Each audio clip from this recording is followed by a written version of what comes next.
Today we're going to install the GatorTrax cover on this 2019 new body style GMC Sierra 1500. This is the same install for the Chevy Silverado. Let's go ahead and get started. All right, now that I've got it out of the box, I'm gonna go ahead and remove the shipping components. All right, we're gonna remove this Phillips head screw that holds the shipping bracket in place and get that out of the way, and then we'll pull out the shipping spiral.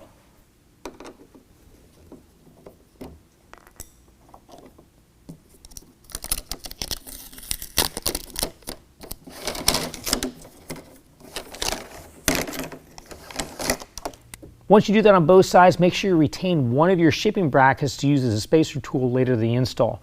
And next, we're going to go ahead and open this up and unlatch the cover. Now just use the provided key, unlock it, press the button, and that unlatches it. All right, now we're going to go ahead and take the driver's side rail. Well, notice we've got a foam seal that goes to the outside of the truck bed. We're also going to have a small hole up at the very front that goes towards the cab. We're going to go ahead and slide the rail over through the canister, and as the blanket goes into the rail, we're going to line up these holes in the rail to these holes in the canister. It needs to go back behind the canister. Once that's lined up, we're going to take one of our provided silver machine screws and thread that in place. Use a Phillips head screwdriver and get it tightened down. Now go to this hole and put a Phillips head screw through that one as well. And once we get both these tightened down, repeat the same process on the opposite side. Okay, now I've already gone ahead and latched down the cover to keep it from moving around on me. Next, I located the canister cover. This is going to have a little cutout up towards the front that faces the rest of the cover.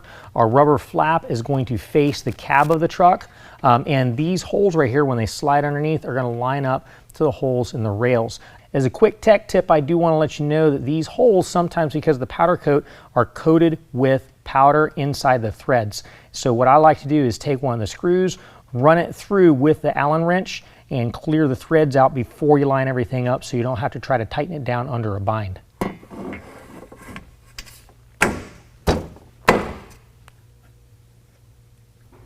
All right, install the other screw on the other side. All right, now we recommend using a friend to help you get it up into the bed of the truck. Make sure the rubber gasket is hanging all the way over top of the bulkhead, and make sure it's all the way forward. All right, once that's in place, we can go ahead and trim the gasket. You just want to trim it all the way to the bed cap, nice and tight.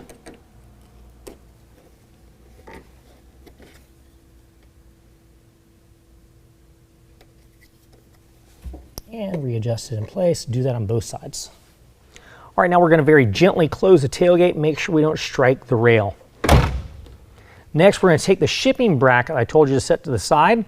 Now, the bottom of that shipping bracket is exactly 1/8 of an inch thick. We want to put that shipping bracket between the tailgate and the rail.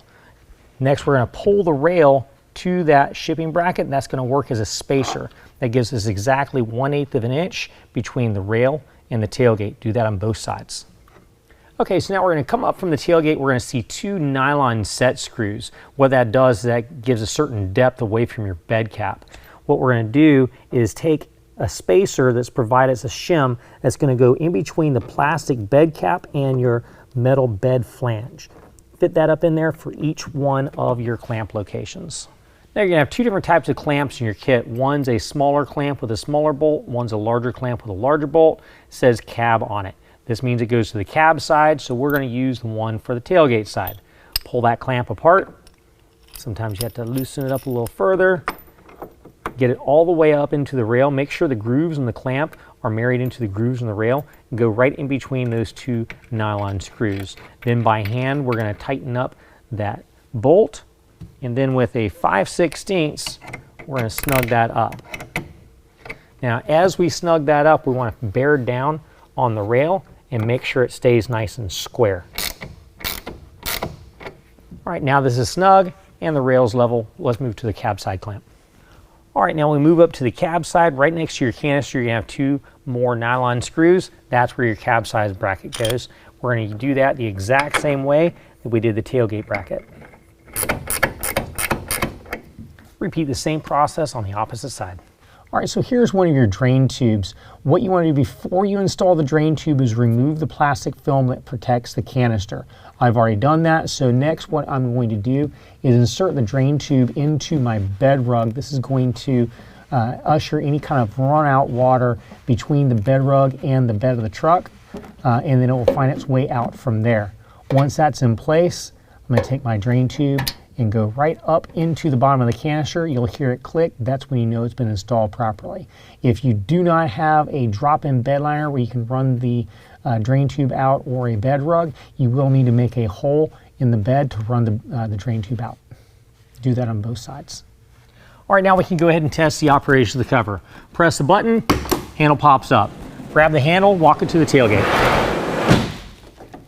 Latch it down. Now, don't use any kind of lubricants in the rails because these are riding on stainless steel maintenance-free ball bearings. Any kind of lubricants can actually mess up the seal on the ball bearing. That will void your warranty, and it's not really necessary. It will be more difficult to open and close the cover for the first couple of days. That's because the brand new seals are wearing in and they have to form a memory. Well, that concludes the installation. If you have any questions, call the experts or visit us online.